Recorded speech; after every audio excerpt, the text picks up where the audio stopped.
దొంగలు మీరే, పోలీసు వాళ్ళు మీరేనా? ఇక మేమేమంటున్నాము, ఉత్తమ్ కుమార్ రెడ్డి గారు నాయన గిట్ల తప్పిదాలు జరిగినాయి, రిపోర్ట్ వచ్చింది, ఈ రిపోర్టుని ప్రజలకు చెప్పాల్సిన బాధ్యతగా నిన్న చాలా సిన్సియర్గా ఉత్తమ్ కుమార్ రెడ్డి గారు నిన్న ప్రెస్ మీట్లో చెప్పడం జరిగింది. ఇక దానికి మేఘాల్లో హరీష్ రావు రాత్రి ప్రెస్ మీట్ చూసినాం. అంటే నేను బీజేపీ కాంగ్రెస్ చాలా స్పష్టంగా చెప్తున్నా, అది అందరు జగమెరిగిన సత్యం. ఇక నువ్వు అచ్చా, మీ మామ ప్రధానమంత్రిని గజ్వేల్ మీటింగ్లో ఏమన్నాడు? ఆప్కా ప్యార్ చాహియే అని అన్నాడు.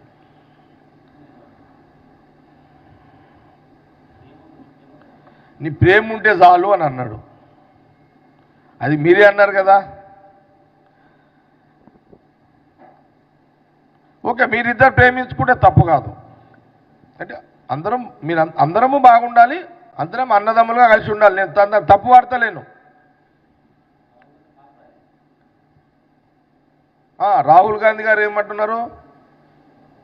శత్రువైనా మనం ప్రేమించాలి, ప్రేమించబడాలి. సంసారం మీరు చేస్తారు, బదలా మమ్మల్ని చేస్తారా? బీజేపీతో సంసారం మీరు చేస్తారు, సాటుగా పోయి మమ్మల్ని బదలాం చేస్తారా? అది ఇది ఎక్కడ అన్యాయం పోయి హరీష్ రావు గారు? ఇది ఎక్కడ అన్యాయం ఇదంతా? అచ్చా, నేను ఇంకోటి అడుగుతున్నాం. మీరు పార్లమెంట్ ఎలక్షన్స్ మొన్న జరిగినాయి, మీరేం మా శత్రువు అయితే ఓపెన్, బీజేపీ ఆర్ఎస్ఎస్ బీజేపీ మా ప్రధాన శత్రువు అనేది అది ఓపెన్గా జగమెరిగిన సత్యం. కానీ మీరేమో రాత్రికి బీజేపీతో దోస్తానా చేస్తారు, పగలేమో కొట్లాడతారు. పార్లమెంట్ ఎన్నికల్లో నేను ఒక ప్రశ్న అడుగుతున్నా. హరీష్ రావు గారు మాజీ మినిస్టర్ హరీష్ రావు గారు, నేను ఒక ప్రశ్న ఏమడుగుతున్నా అంటే, మెదక్ పార్లమెంట్ ఎలక్షన్ జరిగింది, నా పార్లమెంట్ సంగతి చెప్తున్నా.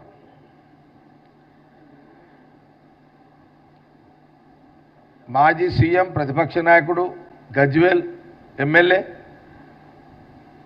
ట్రబుల్ షూటర్ హరీష్ రావు సిద్దిపేట్, పెద్ద biggest financier Prabhakar Reddy MLA Dubbaka, మీ ఎంపీ కూడా కోటీశ్వరుడు క్యాండిడేట్. ఓకే, మేమందరం కాంగ్రెస్. గెలిస్తే మేమన్నా గెలవాలి, మీరన్నా గెలవాలి. నేను ఓపెన్గా మాట్లాడుతున్నా, గెలిస్తే మేమన్నా గెలవాలి, లేకపోతే మీరన్నా గెలవాలి. బీజేపీ ఎట్లా గెలిచింది? దీని జవాబు చెప్తారా? నేనైతే కాంగ్రెస్ పార్టీ కార్యకర్తలకు నా నియోజకవర్గం డైరెక్ట్గా చెప్పిన, గెలిస్తే మనమే గెలవాలి, తేడా ఏమన్నా వచ్చి మనం రాకపోతే బీజేపీ రావద్దు, బీఆర్ఎస్ వచ్చినా తప్పులేదు. నేను ఇప్పుడు కూడా చెప్తున్నా, ఇది జగ్గారెడ్డి వైఖరిది. మా కాంగ్రెస్కి శత్రువే ఆర్ఎస్ఎస్ బీజేపీ. ఎందుకంటే ఈ దేశ రాజకీయాల్లో రాహుల్ గాంధీ కుటుంబాన్ని దేశ రాజకీయాల్లో ఉనికి లేకుండా చెయ్యాలని కుట్ర మొదటి ఆనాటి నుంచి ఈనాటి వరకు కుట్ర జరుగుతూనే ఉన్నది. ఆ కుటుంబం మీద, రాహుల్ గాంధీ గారి యొక్క కుటుంబం మీద కుట్రలు జరుగుతున్నాయి.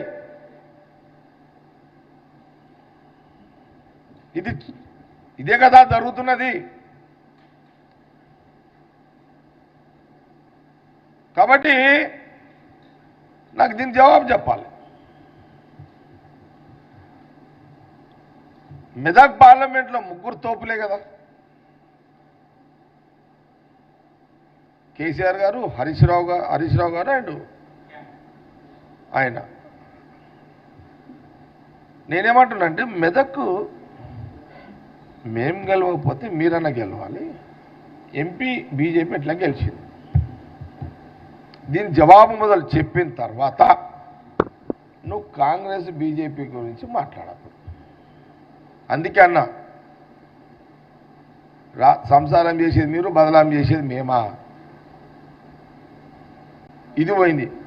మీకు కరుడు కట్టిన కరీంనగర్ మీకు సొంత జిల్లా కదా, మరి అది ఎట్లా బీజేపీకి ఇచ్చారు మీరు? నిజామాబాద్ కవిత అత్తగారు ఊరు కదా, మరి అది ఎట్లా ఇచ్చారు బీజేపీకి? మళ్ళీ మీరు కరీంనగర్లో కేటీఆర్ గారు అది వదిలేసినాం, నిజామాబాద్ కవిత అత్తగారు ఇది వదిలేసినాం, తండ్రి గారి ఊరు గజ్వేలు మెదక్ వదిలేసిర్రు. ట్రబుల్ మరి ఎట్లా మాట్లాడుతున్నారు హరీష్ రావు? నాకు అర్థం కాలేదు అది.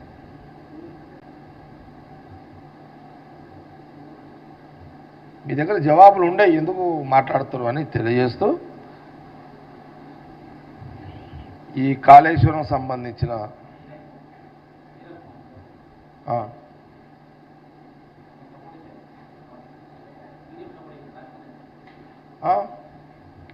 అచ్చా మీరు ఇక రాష్ట్రపతి ఎన్నికల్లో మీరా కుమార్కి సపోర్ట్, తెలంగాణ మేను అసలు సూత్రధారి స్పీకర్ సూత్రధారి మీనా కుమార్ గారు న్యాయంగా మీరు ఆమె కాళ్ళు మొక్కి పొయ్యి అమ్మా మేము నీకు ఓట్లు వేస్తున్నాము మా ఎంపీలమని చెప్పాలి. ఎక్కడ మీరు నైతిక విలువలు పాటించారు? ఎక్కడ ఎథిక్స్ ఎక్కడున్నాయి బీఆర్ఎస్ పార్టీకి? ఆమెకు యాంటీగా ఓటేసి మీరు బీజేపీకి రాష్ట్రపతి క్యాండిడేట్కి ఓటేసారు. ఇక వెంకయ్యనాయుడు గారికి వేసారు నోట్లు. ఇక కేసీఆర్ గారు ఇప్పుడే మాట్లాడుతాడు, ఎప్పుడు యూ టర్న్ చేస్తాడు, ఎప్పుడు రైట్ టర్న్ చేస్తాడు, ఎప్పుడు బ్యాక్ టర్న్ చేస్తాడు, ఎప్పుడు లెఫ్ట్ టర్న్ చేస్తాడో తెలియదు. ఇట్లా విచిత్రమైన ఒక నేను ఒప్పుకుంటా, కేసీఆర్ గారు ప్యూర్ మహామేధావి, మంచి తెలిపరుడు, రాజకీయ చతురత ఉన్నది, మేము కాదని అంటలేను, నేను జగ్గారెడ్డిగా కాదని అంటలేను. కానీ ఈ బీజేపీ కాంగ్రెస్ని ఒకటి కలిసిరు అని మాట్లాడి మీరు తగ్గకండి, రాజకీయంగా మీరు తగ్గకండి అని నా సూచన.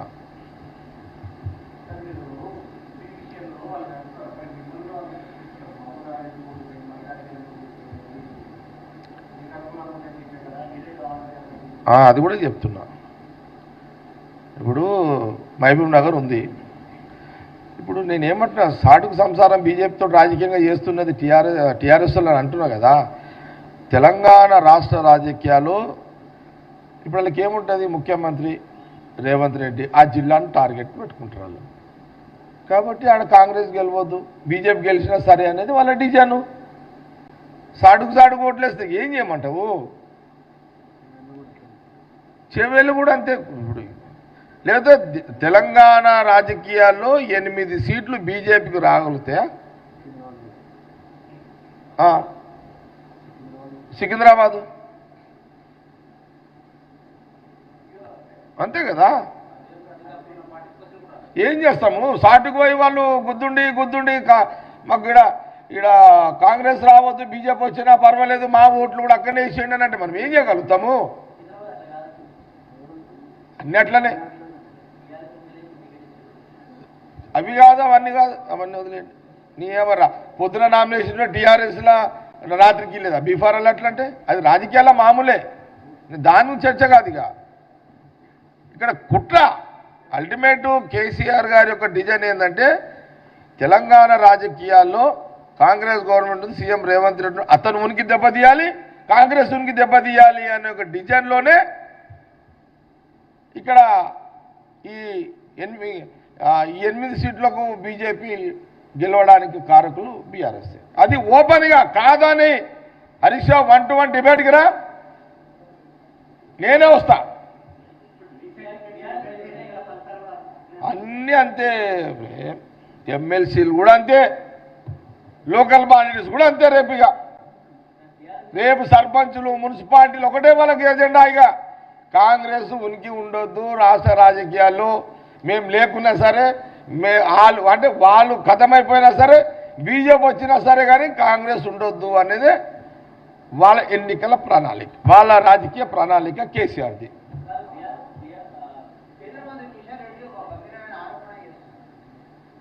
ఏమని అలా ఓని ఇప్పుడు అది ఆల్రెడీ కేసీ వేణుగోపాల్ గారు డైరెక్షన్స్ ఇచ్చారు. దయచేసి ఇది చాలా డెలికేట్ ఇష్యూ, ఎవరు కూడా ఇందులో మాట్లాడొద్దు అని కేసీ వేణుగోపాల్ గారు ఇచ్చారు. దాంట్లో మాట్లాడను, దాంట్లో ప్రశ్నలు అడగకండి.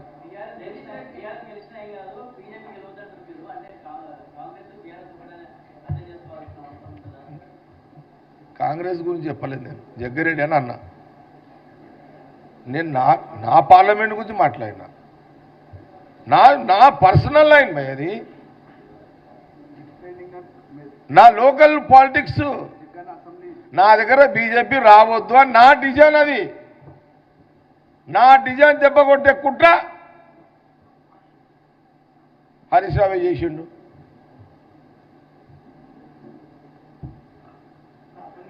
అసలు నేను చెప్తున్నా కదా, లాస్ట్ రేపు పొద్దున పోలింగ్ అనేసరికి రాత్రి మొత్తం టీఆర్ఎస్ మొత్తము బీజేపీ పోలింగ్ బూత్లల్లా వాళ్ళ ఎంపీ క్యాండిడేట్ పోలింగ్ బూత్లలో టీఆర్ఎస్ ఏజెంట్లే లేరు. ఎంటైర్ తెలంగాణలో పార్లమెంట్ ఎన్నికల్లో బీజేపీ మద్దతుగా ఇండైరెక్ట్గా వాళ్ళ ఓట్లు వాళ్ళకి వేయడానికి, బీజేపీ వేయడానికి ఏజెంట్లే లేరు. ఎస్, బీజేపీ వర్సెస్ కాంగ్రెస్ అయ్యింది మొన్న పార్లమెంట్ ఎన్నికల్లో. అందులోనే మాకు 4 సీట్లు 5 సీట్లు తగ్గినాయి.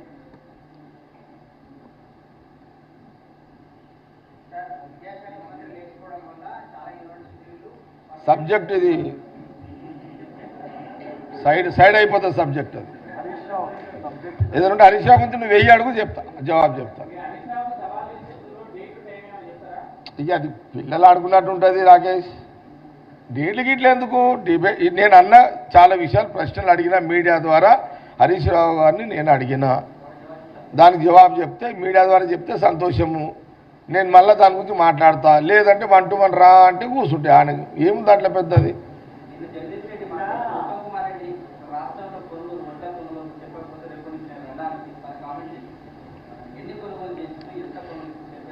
అది కూడా రేపు మాట్లాడతాం మీకు గురించి. ఇది ఓన్లీ హరీష్ రావు సబ్జెక్ట్.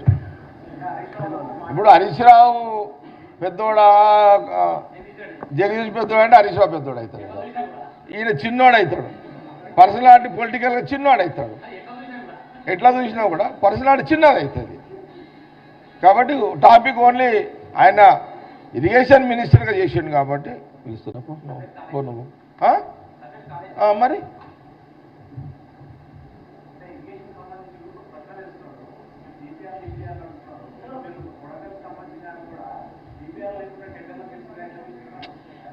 నేనేమంటున్నా, అసలు డిపిఆర్ అనే పదం హరీష్ రావు నోట్ల రావడమే అదొక విచిత్రమైన పదం అయిపోయింది. అంత ఇక ఆయనకు నచ్చని అని పసలేని ఉంటాయి హరీష్ రావు కన్నీ.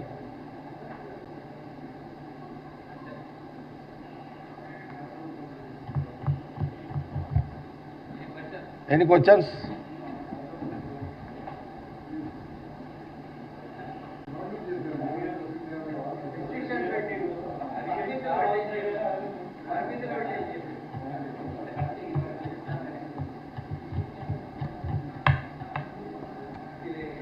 ఏమా గాంధీమోహన్ మీడియా గిట్లయిపోయింది, ప్రశ్నలు లేవా?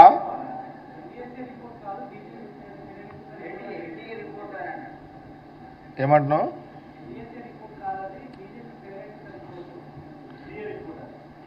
మేము మళ్ళీ చెప్తున్నా,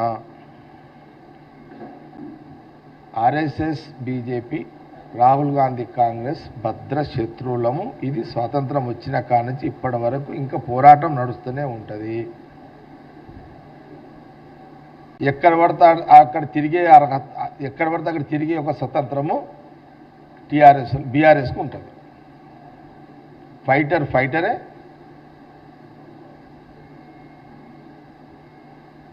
అదొక రాజకీయ పార్టీ కాదు, కించపరచను.